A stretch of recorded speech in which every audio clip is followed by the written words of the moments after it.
Welcome to Cravings Control for Fat Loss. I'm your host, Laura Cavallo, former sugar binger, overeater, and yo-yo dieter turned fat loss and cravings coach for hundreds of busy women. Here at Cravings Control for Fat Loss, I'll be sharing mindset, movement, and metabolism strategies for those who are ready to ditch the fat diet cycle and slim down without counting calories, tracking points, or giving up any of the foods they love.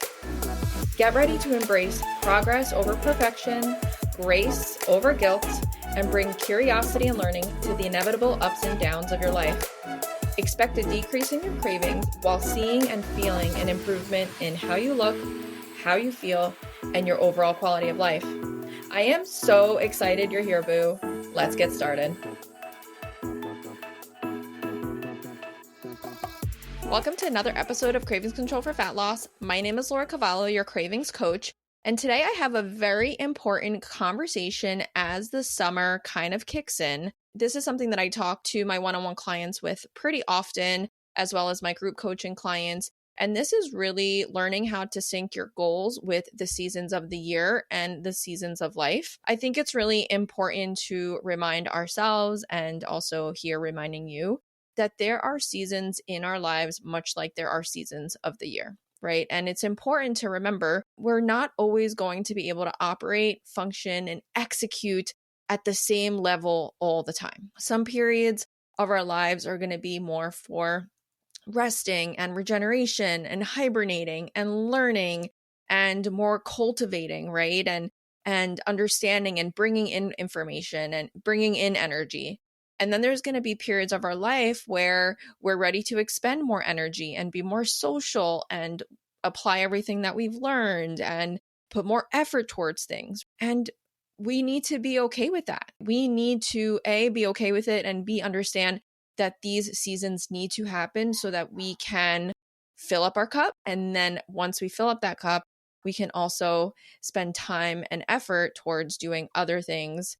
So first, I really want you to be comfortable with this process and not always be at 100%. And if you are a type A, recovering perfectionist, people pleaser, or you have just always operated from a level of always wanting to be at 100%, I'm sure that you can attest that A, it's really draining, and B, it's really hard to operate at that level all the time. And so there is such a thing as operating from an empty cup and feeling depleted.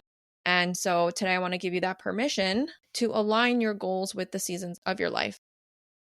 Hey there, boo. I'm giving away a $50 gift card to one lucky winner. To enter the drawing, all you have to do is submit a review of this podcast. Your honest review will help me get in front of other women who may be struggling and need a realistic and sustainable approach to their cravings and fat loss goals. Here's what you have to do. If you're a Spotify listener, click the 3 dots next to the follow button and under the cover photo and click rate the show. If you're listening on Apple Podcast, go to the homepage of the podcast and scroll down past the episodes and past ratings and reviews, and you'll find a purple text saying write a review. After you write your review, take a screenshot of it and send it over to me so that I know it's you and I can put you into the drawing for the $50 gift card. I will be taking submissions all the way through end of July, and then I will be drawing that winner and announcing it on the August 3rd podcast. Your review truly means the world to me. Thank you so much for taking 2 minutes of your time. It really means so, so much. So some things that you can ask yourself is, what does this upcoming season of your life bring? It could be a personal season. For example, maybe you're starting a new job, right? And it's going to take more time and attention and effort towards focusing on that. Whereas you might not be able to spend as much time socializing or as much time cooking or as much time, in the gym. Maybe it's a season of life where you're trying to get pregnant or you're welcoming in a new baby, right? That is going to require a different set of lifestyle goals, health goals, nutrition goals than say at a different period of your life. Maybe you have a big period of travel coming up, right? You have some vacations or business work coming up that you need to focus on, which means that other things in your life are going to have to take a back seat. Alternatively, maybe there's a big work project coming on, or you're training for a competition or some sort of event that you are going to be putting a lot of time and effort towards your training program. So now you can see how all of these different personal seasons will require a different set of strategy, a different set of attention and mindfulness and habits, right? In order for you to be successful at those things. So maybe your personal seasons align with the seasons of the year, right? And I see this a lot where maybe I'm working with parents or even caregivers or people that work seasonally. And when we come into the summertime,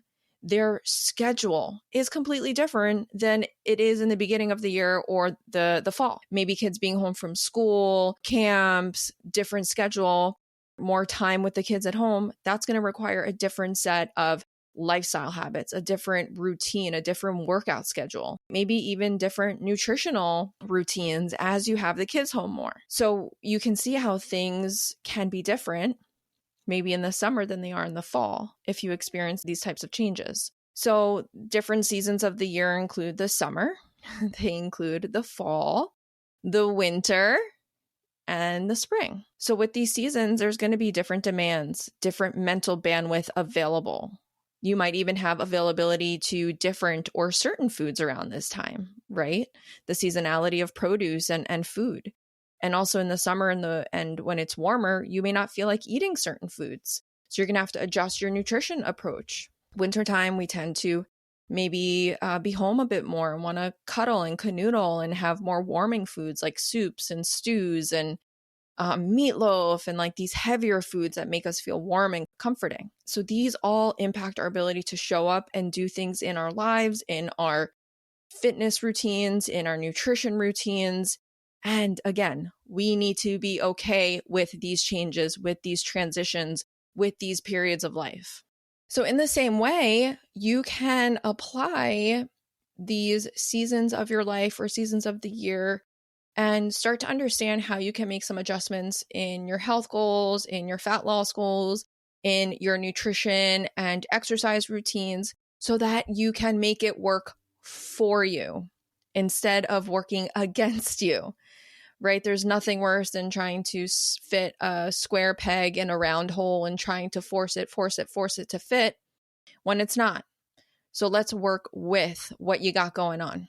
So for example, maybe this is a period of time where you just want to focus on exercise consistency and you just want to focus on showing up in the gym or showing up for your walks or showing up for a group class consistently. And that's the only thing you just like, I want to just get in a workout routine. And then maybe that's just what you focus on for the next 2-3 months. Maybe you want to focus on eating better with the life challenges that the summer brings.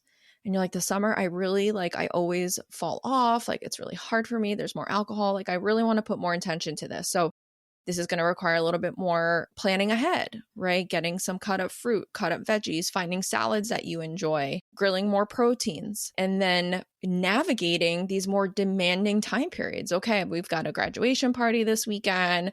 We've got a pool party. We've got a little vacation. How am I going to get set up for this? How am I going to prep for this? And putting your time and mental energy towards navigating these things. Maybe, alternatively, you just want to focus on enjoying your social relationships this summer. You just want to spend more time seeing the people that you love and the people you don't get to see during the other seasons of the year. And so for you, you're like, I'm good just sticking to status full plates. I'm good to for walking a couple days per week. I'm really not stressing it. I really just want to see the people I love. So my goal is just to make more plans this summer, more plans to see friends for maybe walks or happy hour or lunch or a beach day, or I'm going to sign up for a volleyball league or a baseball league or whatever it is, right? So remember to do what you have the mental bandwidth for, the energy for, and really gauge it based on where you want your energy and focus to go with the seasons at hand. So for example, this summer, my business is a little bit slower, right? Summer and winter, my business slows down. So I have more time to spend focusing on maybe my exercise routine. So this is when I take my training from 3 to 4 days. But in the summer, there's also more alcohol and more heavy foods around. My boyfriend barbecues a lot and there's a lot of red meat around and brisket and things like that. We do appetizers and, I still make salads and make sure I have my lean, my detox, and my crave. But sometimes there's just more crave foods around. So I'm still focusing on some of these cornerstone habits of status full plates, but I'm doubling down on making sure that my exercise, I'm getting those 4 days a week in, I'm getting some walks in, And with my nutrition, I still want to do a good job, but I'm not necessarily trying to like get into a fat loss phase right now. That's an example of how I'm navigating my summer. But again, I want you to ask yourself, how are you navigating this next phase, this next season of your life? I would love to hear if this episode resonated with you, what you thought of it, and what you are doing for this season of your life or this season of the year. Please click below and send me a message on Instagram. I really want to hear what you're up to, what you're doing. And if you need any guidance or support, I want to be able to give that to you. Thanks so much for tuning in, and I'll see you soon.